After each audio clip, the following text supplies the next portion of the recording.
ایک دفعہ موسیٰ علیہ السلام نے کہا یا اللہ میرا جنت کا ساتھی کون ہے؟ تو اللہ تعالیٰ نے فرمایا کہ وہ جو فلاں آدمی گوشت بیچنے والا۔ تو موسیٰ علیہ السلام بڑے حیران ہوئے کہ میرا ساتھی گوشت بیچنے والا، تو اس کو دیکھنے چلے گئے۔ دیکھا تو ایک عام آدمی جیسے گوشت بیچ رہا ہے ایسے ہی سارے بازار میں بیٹھا ہوا، دوسرے بھی بیٹھے ہوئے۔ جب شام ہوئی اس نے تھیلے میں گوشت کا ٹکڑا ڈالا اور گھر گیا تو موسیٰ علیہ السلام بھی ساتھ گئے۔ تو اس نے جا کر گوشت کو کاٹ کے ہانڈی میں چڑھایا، آٹا گوندنے لگا، آٹے کو رکھ دیا، پھر سالن تیار کیا، پھر روٹی تیار کی۔ ایک عورت بوڑھی یوں کر کے چارپائی پہ لیٹی ہوئی تھی، اس کو ہلایا جلایا، ماں جی اٹھ کے بیٹھ گئی۔ تو اس کو ہاتھ کا سہارا دے کے کھانا کھلایا، اپنے ہاتھوں سے کھلایا، کھلاتا رہا۔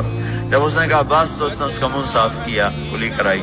جب وہ لیٹنے لگی تو کچھ بولی، تو موسیٰ علیہ السلام دور کھڑے تھے، سمجھے نہیں کہ یہ کیا بول رہی۔ تو موسیٰ علیہ السلام نے پوچھا یہ کیا کہہ رہی تھی؟ وہ کہنے لگا حضور کیا بتاؤں کیا کہہ رہی تھی، جب بھی اس کی خدمت کرتا ہوں تو یہ مجھے دعا دیتی ہے کہ اللہ تجھے جنت میں موسیٰ کا ساتھی بنائے۔